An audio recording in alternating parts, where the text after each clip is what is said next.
Hello all, welcome to our next video tutorial. So in this video I'm going to discuss how can you transfer data from your computer to our ZedBoard.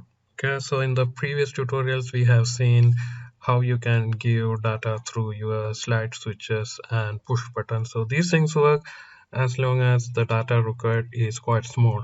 Now assume you need to do some big data processing like image processing or video processing.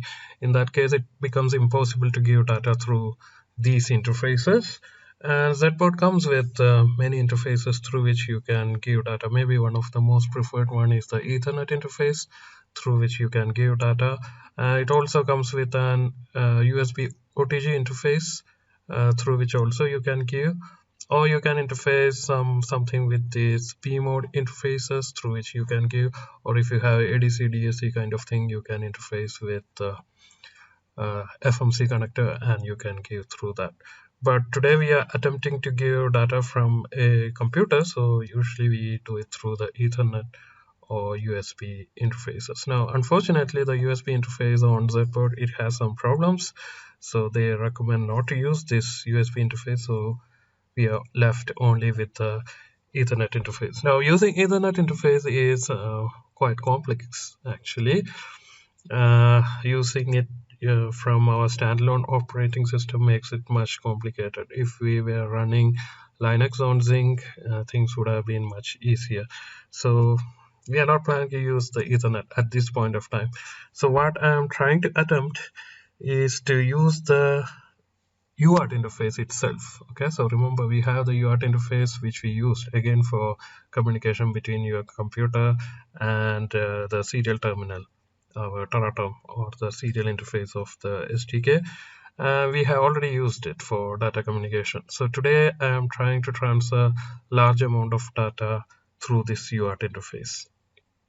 So while doing that we'll be learning many things. So what I'm trying to attempt is a simple image processing. So today we are trying to do it in software, later we will try to do it using hardware, and we will compare the performance of software and hardware. Okay, so what I'm trying to do is I'm trying to find the negative of an image. So by negative, this is what I mean.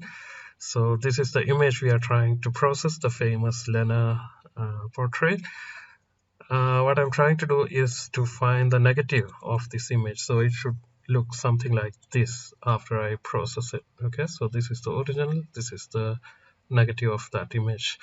Now this is a Bmp image, so we prefer Bmp format for image because the image is in the raw format. This is not a compressed image, it's a raw format. It's a 512 by 512 image. Okay, so width and height both are 512, and it is grayscale. That means each pixel here is stored using 8 bits of data.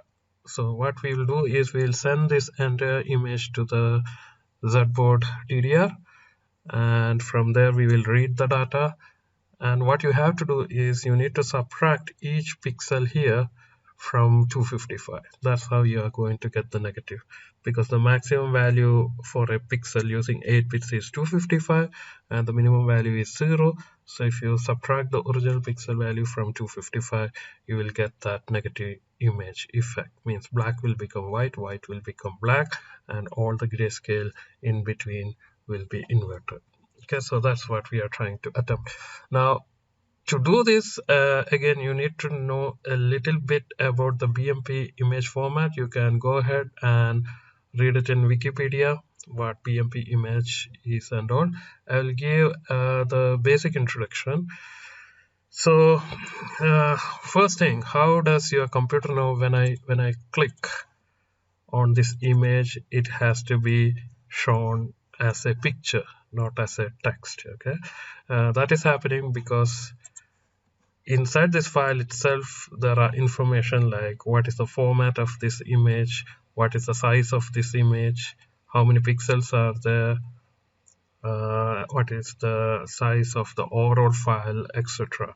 So based on that information, the extension of this image is linked with a particular program. So that's why when I click it, it is opening in the photo viewer on Windows. Now you cannot directly see the pixel information using this software, because you are seeing it as a picture. Now, if you want to really see how data is stored inside this file, you need to have some software for hex editing, where you can see the hexadecimal value. So one thing is, you can download this software, HXD, and if I open this image using this software, you can actually see what is inside this image. Okay, so this is what is inside this image. So you can see the information byte by byte. So the first 2 bytes inside the file, they stands P42 and 4D, which are the ASCII code for BM. Then this 38 is 8. Okay, so by reading this information, your computer understands this is a BMP file. Every BMP file will start with the letter BM. Now, after that, again, there are a lot of information, like what is the resolution of the image that is actually stored here in hexadecimal 200, which stands for 512, and that's how the computer understands this is, or computer, or rather the software which is opening this image understands this is a 512 by 512 image, etc. Now, if it is a 512 by 512, so you'll see 512 times 512, and each pixel is 1 byte. Your total file or image size should be this much, which is in hex 40,000 in hex. But if you come and see here, the size is, this is 40430, that is this byte, and you have till this, so this is 40437 bytes, but we are starting from 0, so the total file size is 40437. Okay, in hex 40438, sorry, 40438. This is the total file size, this much in decimal. Now, if you check your file properties, you can actually see this. If you go to property, you will see the size is exactly this, 263224 bytes. Now, on the disk, it is slightly higher. Again, if you remember the concept of paging, you will understand. So on Windows, it will come as a multiple of 4 kilobytes. So that's why the size on disk is slightly higher than this one. Anyway, this is the total file size, but out of this, only 512 by 512 is the actual image size, image data. The remaining 1080 bytes, that is what we call as the header, the first 1080 bytes, which stores the information like what is the resolution, how many bits are used for representing color, if it is a color image, etc. Okay, so 1080, that is in hex 438. So if we go to 438 here, so this is 430, 31, 32. Okay, we are starting from 0 again. So 437 and 438. Okay, so from here 438. Okay, so from here the actual image data starts. Till this is the header portion. So when you process the image, you should not change the header part.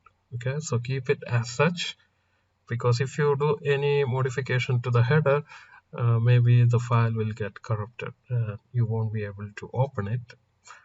Now keep the header as such, and from this point onwards, each byte represents 1 pixel of data, and you need to subtract that from 255. So that's what we are going to attempt. Now, as I mentioned before, I'm going to transfer this file to the DDR first through the UART interface. So it comes through the UART interface to the Zinc processor, and from the processor I'm going to send it to the DDR. So first I will store it in DDR, then I will read back from DDR, do the processing, and again store the processed image back in DDR, and finally read it from DDR and send back to the computer through my UART interface. So that's what I'm going to attempt. Okay, so as I mentioned before, today I'm going to attempt to do it in pure software. Okay, and I'm going to use Teraterm to send and receive data from the board. Okay, so we'll come back to Teraterm soon. So since I'm using only software, I'm directly starting from my SDK. So I'm starting an application project like our first project. So let me call it image inversion as my project name. Since I have only software, choose this one, predefined. And empty application, finish.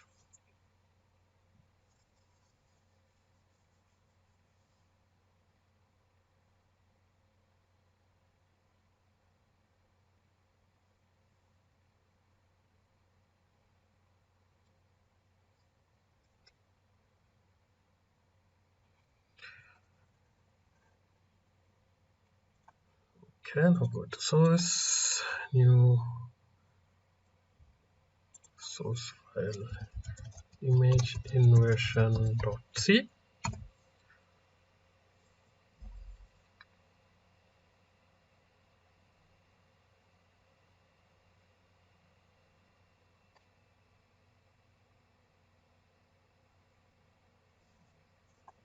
Okay. Okay, so let me directly start coding. So first thing, to make our code flexible, currently I'm processing a 512 by 512 image with this header size, but later maybe we will decide to process an image with a different size. So I don't want to hard code this information in my program. Instead of that, I'm going to declare all this information at the top. So maybe I will say something like hash define image size. My image size is 512 times 512, and hash define my header size is 1080. Okay, which we already found out. 1080 is the header part. Okay, so int main. Okay, so as I mentioned before, our plan is to store this image information in the DDL. So that you can do in many ways. One is you can declare an array. So what should be the size of the array? The size of the array should be the size of the total file, header plus image size. So maybe you will say like U8 image data, then you will declare an array of this plus this size. That is one way.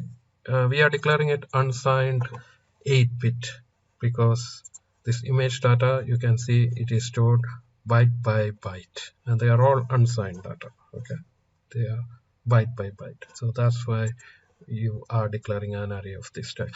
But again, we want to make our code very flexible. Okay, so instead of hard coding it, again, instead of using a fixed size array, we will do dynamic memory allocation. So instead of saying like this, I will declare it as a pointer, U8 star image data. That means image data is a pointer type. Now after that, you need to allocate memory using the malloc function in C. Okay, if you haven't seen before, again you need to go and check the malloc function, and that function will allocate memory dynamically in your RAM. So I can say something like this: image data equal to malloc. Okay, so this is the function name, memory alloc. And how much memory we should allocate? We need to allocate this much memory, and this function takes the size in bytes.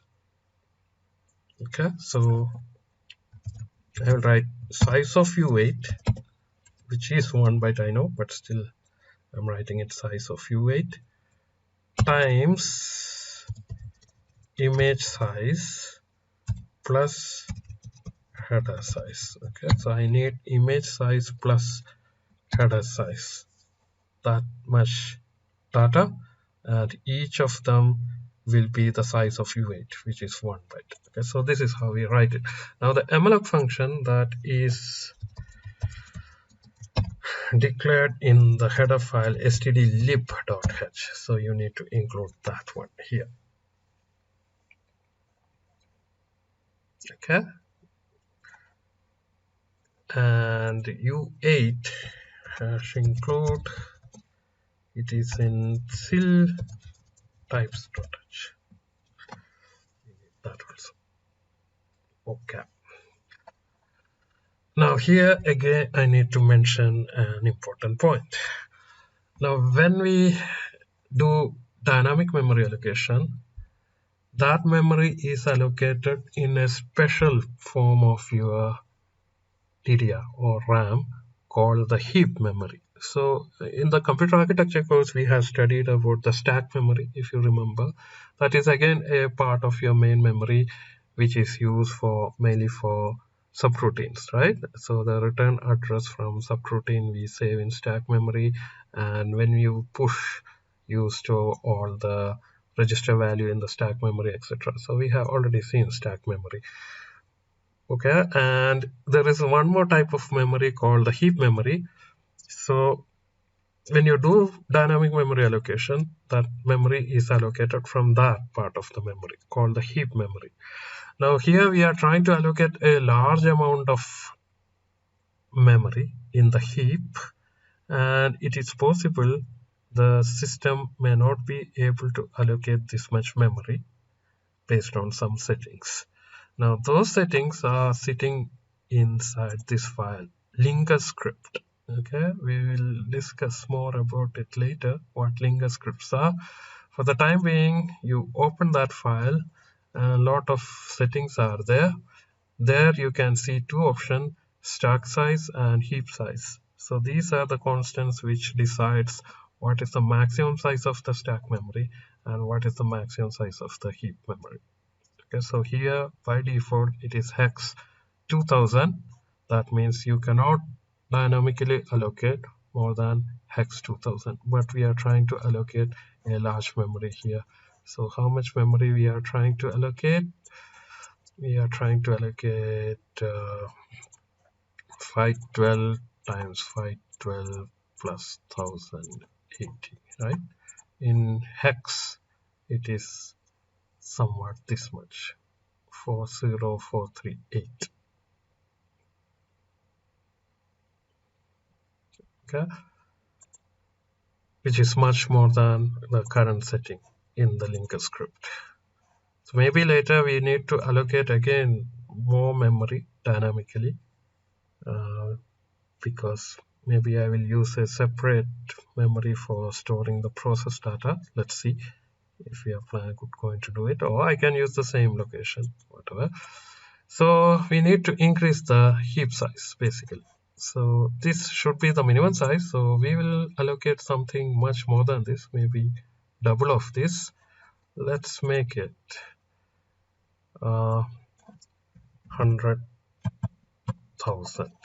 Okay, so this double of this is 80,000 in hex. So let's put some 100,000 as heap memory so that the system can allocate that much memory. So you need to press Ctrl S to save this file, and let's come back. So memory allocation is done. Now next stage, you need to store the image data here. So as I said before, I'm going to transfer the data using the UART interface.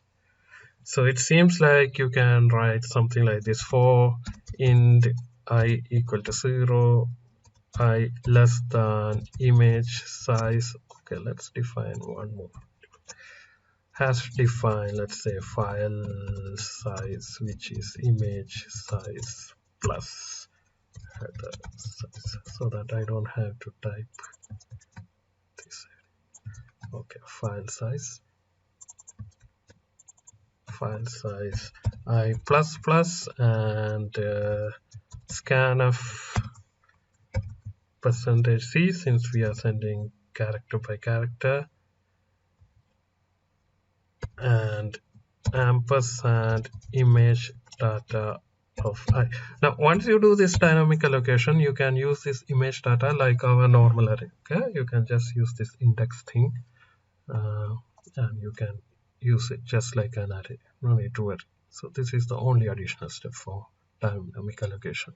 So this seems like the way to store data. So if you do like that, and when we send data through the UART interface, he will read character by character and he is going to store it here. So ideally this should work, but unfortunately this might not work because we are going to send a lot of data, and there could be issues due to which some data may be missed. You might be sending it from the computer, but it might not reach the FPGA. Again, the reasons for that I will try to explain in a separate video. So ideally, if the baud rates are matching, there shouldn't be any data loss. So we are using 115200 as the baud rate for both the FPGA and for the time being, let's say FPGA and the computer. So there shouldn't be any data loss. But in reality, that is not how the data is getting transmitted. I will explain it in a different video. So as you can see, between your computer and FPGA, the interface is not actually UART. It is actually a USB interface, and there is some guy on the board who is converting from the USB to the UART standard. So there are some issues there, and because of that, when you are sending large amount of data like this, there will be data loss. And if you lose data like that, we'll have problem. Means you will never come out of this loop, because I will never reach file size even if 1 byte is missed during transmission. Okay, so this will not happen. This will not work actually if you directly use scanf. So what you'll have to do is you will have to use the low level UART driver to receive and transmit data. Actually, the scanf function, as far as our ZedBoard is concerned, is actually using the UART interface. So this function, inside this function, he's calling the driver for UART to send and transmit data. But because of abstraction, some time is lost during these function calls. Maybe that's why he's missing data. So this will not work in most of the cases. If you want to send a large amount of data, instead of that, you will have to directly use the low-level UART driver code. That is the main takeaway. So those drivers, if you have seen the DMA video, those drivers are actually provided by Xilinx themselves. So if you go to BSP, include, you will see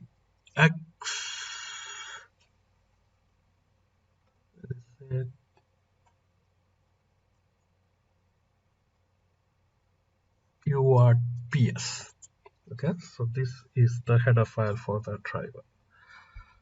Xilinx UART PS means processing system. So this is the driver for the UART in the processing system, which we are actually using to interface with the computer.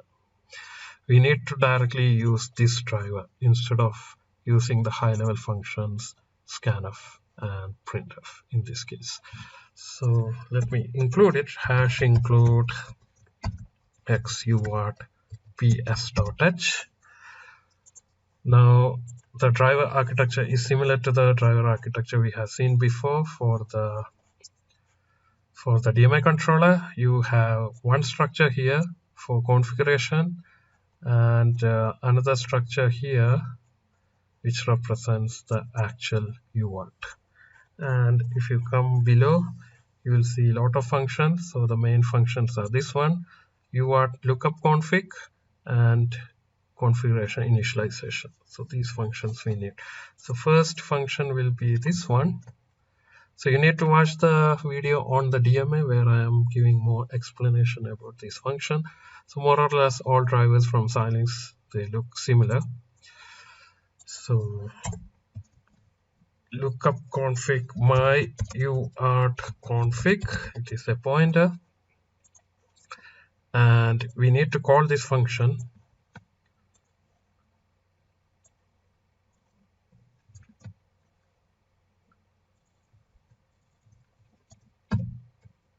And we need to pass the device ID here, device ID of UART. That information is also sitting in xparameters.h. So we go to xparameters.h and search for UART, and here is UART, and this is the so-called the device ID. So let me give that device ID here. Okay, now second one is UART initialize.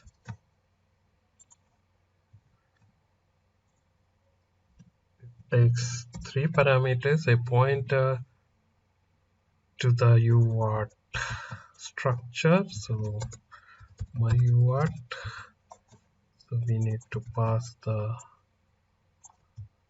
address here, you need to pass this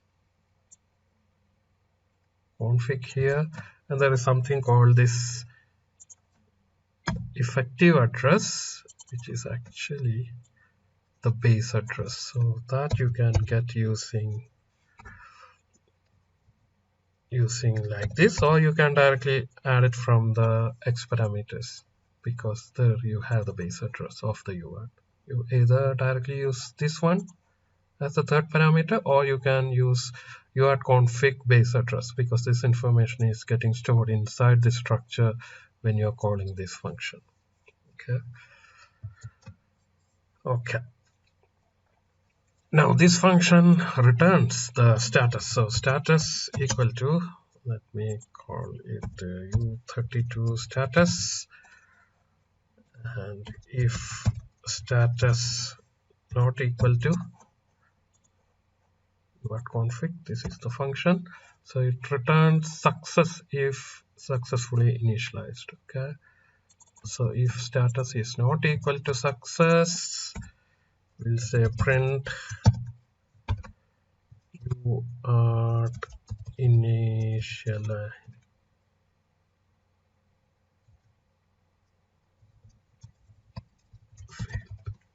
failed.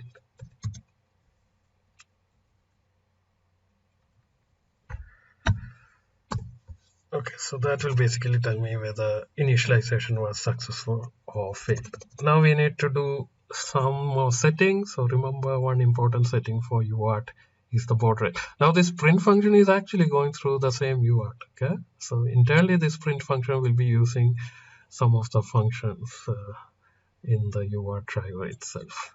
Okay, so that's the interesting thing. Okay, so UART ps.h, if you come back, this function UART set baud rate, this is the function used for setting the baud rate for UART. Even if you don't call it, by default it will set 115200, but still better call it and configure it. So it takes the pointer to the UART and the baud rate, which is 115200. This also returns the status, so let's say status equal to this one, and same way, if status is not equal to success, okay, baud rate init failed. Okay.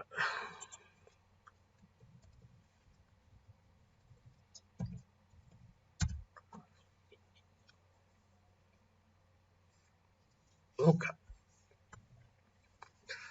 Now we can write the code for accepting data through the UART interface. So it will look exactly same as what I wrote before. Int I less than file size I plus plus. Now the function, the driver function to receive data from UART is this one, UART receive. Okay, this is the function. So it takes three parameters.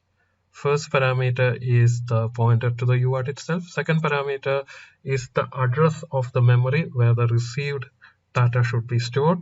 And third one is how many bytes are you expecting through the UART interface. Now the interesting thing about this function is this is working in a polling mode. So you can read the description here. So what happens is when you call this function, he will just check if there is any data already available. If data is available, he will store it in the memory. If data is not available, or if the data available is less than the number of bytes you specified here, he will just copy the available data. If no data is available, he will not copy anything. So basically this function, we call it as a non-blocking one. That means even if you say you want to receive 100 byte, this function is not going to wait until 100 bytes of data comes. He just checks whether data is available. If data is available, he will copy. If data is not available, he is not going to copy anything, or he will just copy whatever data is available. He is not going to wait until the specified number of bytes are going to come. Okay, so that has some implication. So we'll see. So this function returns how many bytes he actually received, which may be less than or equal to the number that you specify here. Okay, so I'm taking that function. So first thing is a pointer.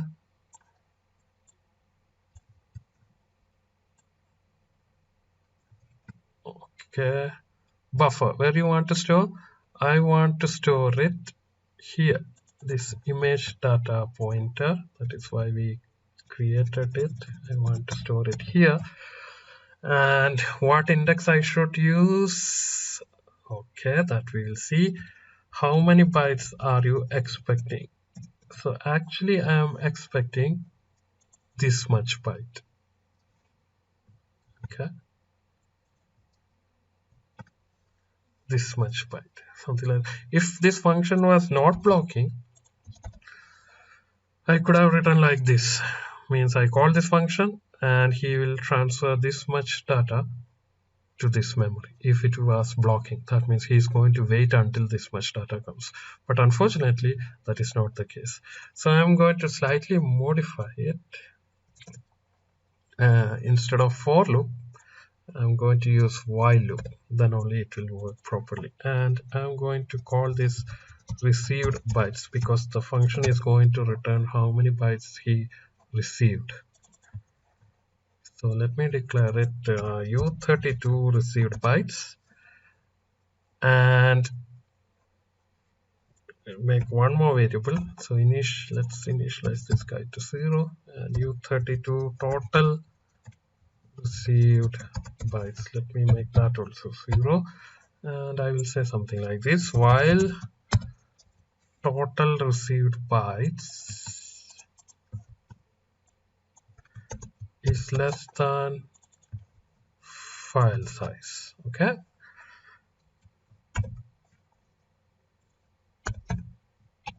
received bytes is this much, and total received bytes is total received bytes plus received bytes.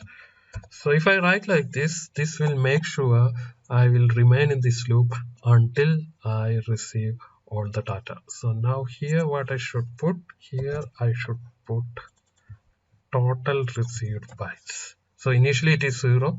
So if he gets 1 byte, he will store it in first location, and this will increment to 1. So next time when I come to the loop, this will store in the next location, so on and so forth. So it works. And this value, instead of file size, you can put any value between 1 and file size. It doesn't matter. Because of this loop, it will always work. So let me put maybe some 100 bytes. That means I am expecting 100 bytes. So he may get 100 or less than 100. Okay, so you can put 100, 110, whatever value you like here. So he is expecting, he will copy maximum 100 or anything less than 100. The exact amount he actually copied will come here, and that I'm adding to total byte, and I'm using that as the index here. So this should copy data from my terminal to the DDR, because this is in DDR. Now he's saying passing argument 2. Okay, so this argument 2, he is expecting it of a pointer U8 star type. Again, it is perfectly fine. If you write like this, it will work. But you can do a typecasting like this if you want that warning to go away.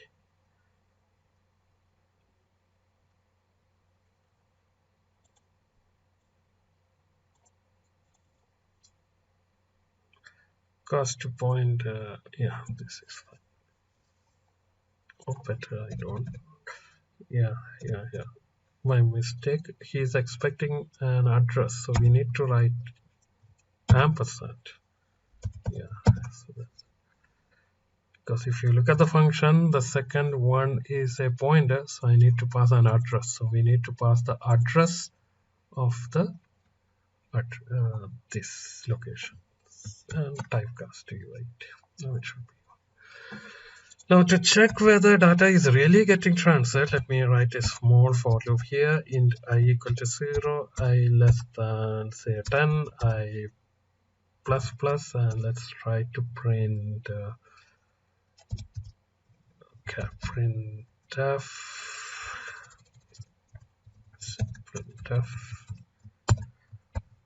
%0x image data of I. I'm just trying to print the first 10 elements from the image data just to check whether it is actually working or not, whether our code is working or not. Okay, so now let's try to do an actual data transfer and see whether it is working. So you need to connect both the cables to the computer.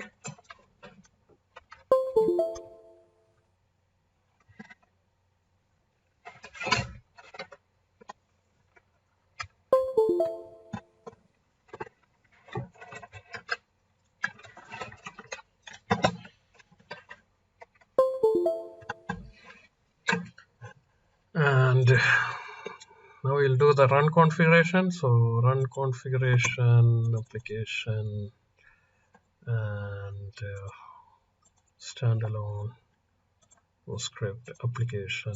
This one apply close. Before running, we will go to Taratam and serial COM port setup serial port 115.200. Okay, let's run it here.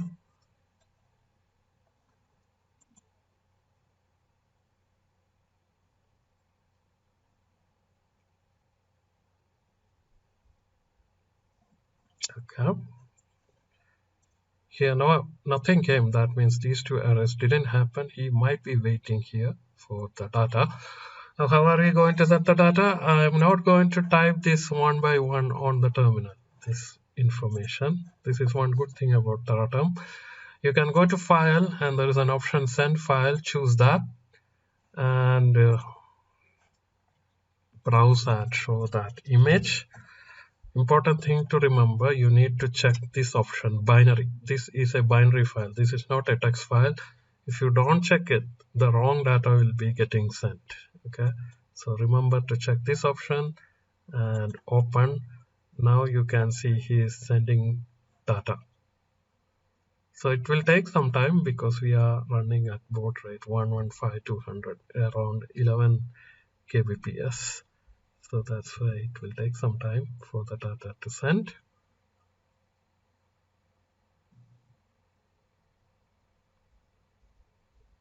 Okay, so once we finish data transfer, this print came here. So see, actually I forgot to put comma, otherwise you will see this is 424D3844, and if I look at the data here, 424D3844. So it is working. So data got transferred, it got stored in the DDR, and here I'm actually reading it from the DDR and sending back to the UART. Fine. Now let's do the data processing. Okay, so as I mentioned before, I need to do data processing. I don't want to modify the header, I want to modify only the image portion. So what I will do, for I equal to, we will start from the header size position, I less than file size,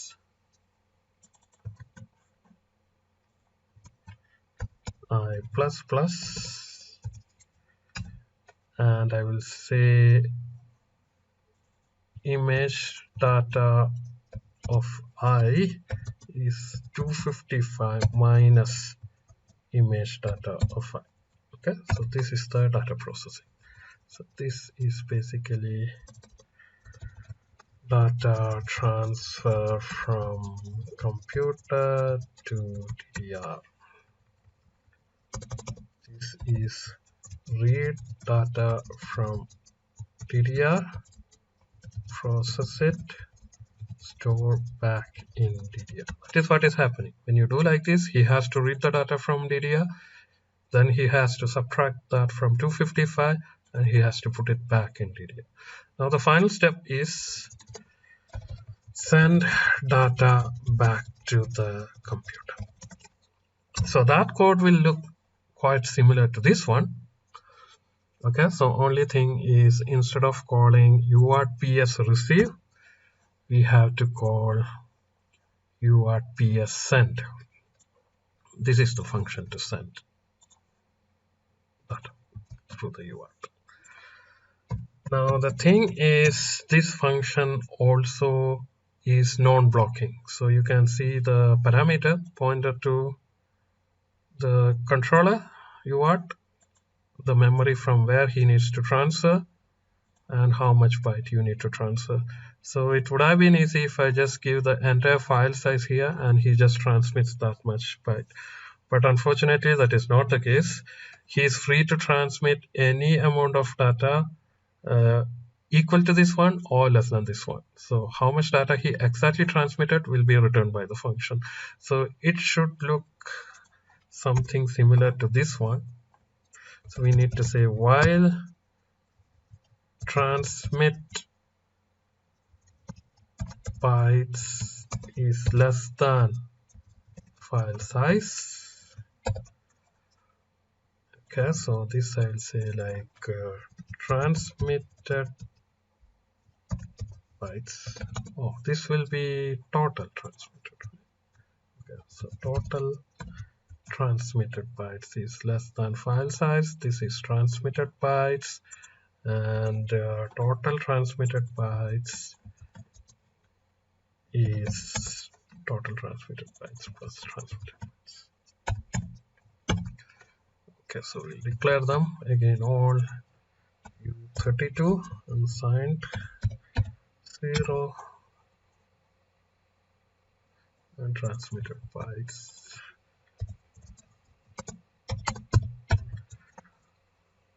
Okay, here now we need to give ampersand UART and address of the memory from where you want to transmit,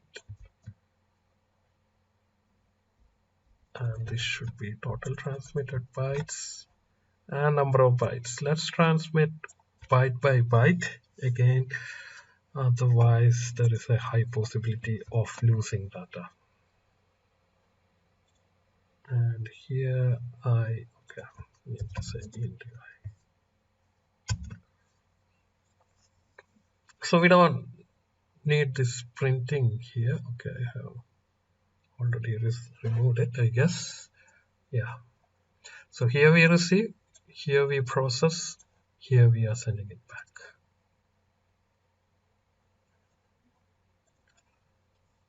Okay. That's it. Now let's come back here.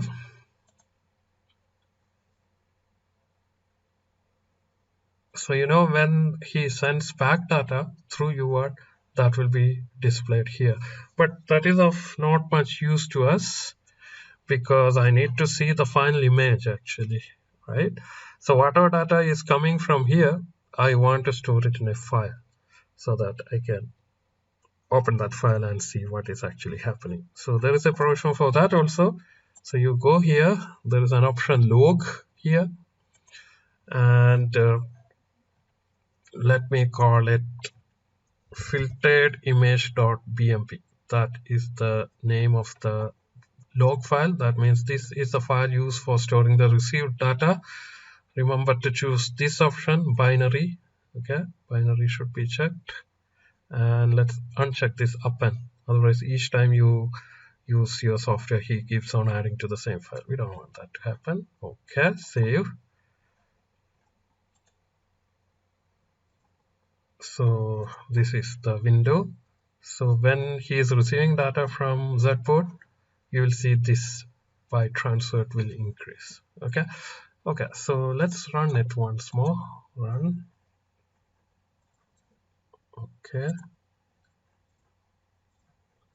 and let's go to file, send file, Lena, Bmp, open. Okay, now he's transmitting. Once transmission is over, you should see like he starts receiving.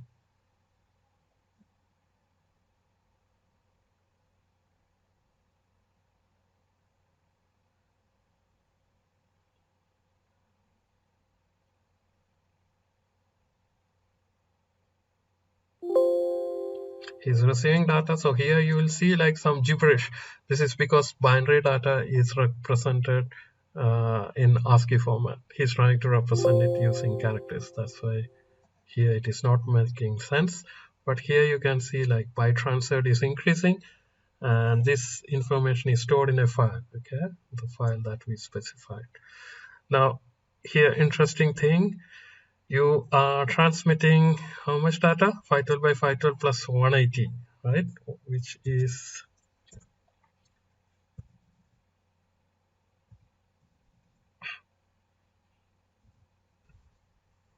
so if you see, we are supposed to receive this much data, 263,224, but we received only 263,194. That means 30 bytes we missed somehow during data transmission. Okay, so this is a challenge actually. Again, why this may be happening, I will try to explain in a separate video, although the baud rates are matching. So what you may want to do is, before you transmit a new byte, you may want to wait for some time. Okay, so we need to use the sleep function, but I'm using microsecond sleep, and I'm giving 2000. So basically I'm waiting 2 milliseconds before each data transfer, and this function is actually defined in sleep.h. So before I transmit each character, I'm waiting for 2 milliseconds to make sure no data is lost during transmission.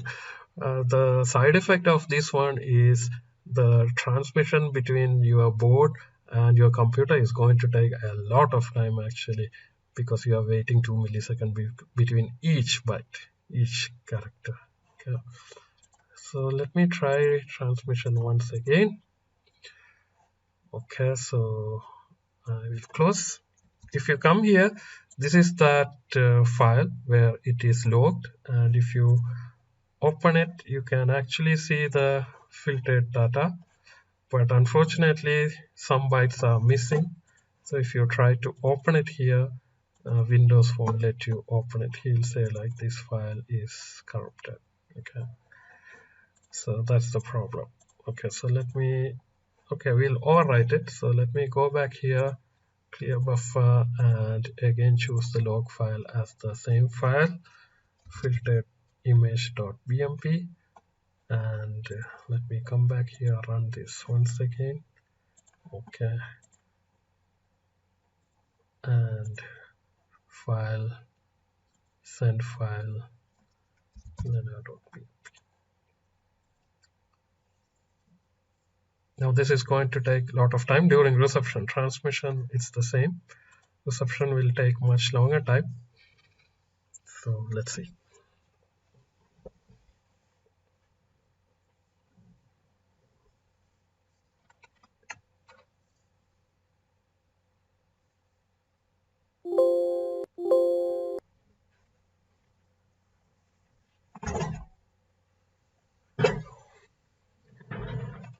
My data transmission is over. I got 263,222. It is still slightly less than 263,224. For maybe for you, you have received all the bytes, but in my case, I have still missed 2 bytes. So if these are very small number of bytes, you can add some dummy data to the end. So what I'm doing is I'm opening this file, and at the end I don't know exactly from where I missed the byte, but still I'm just adding 2 dummy bytes. So we need to close this, and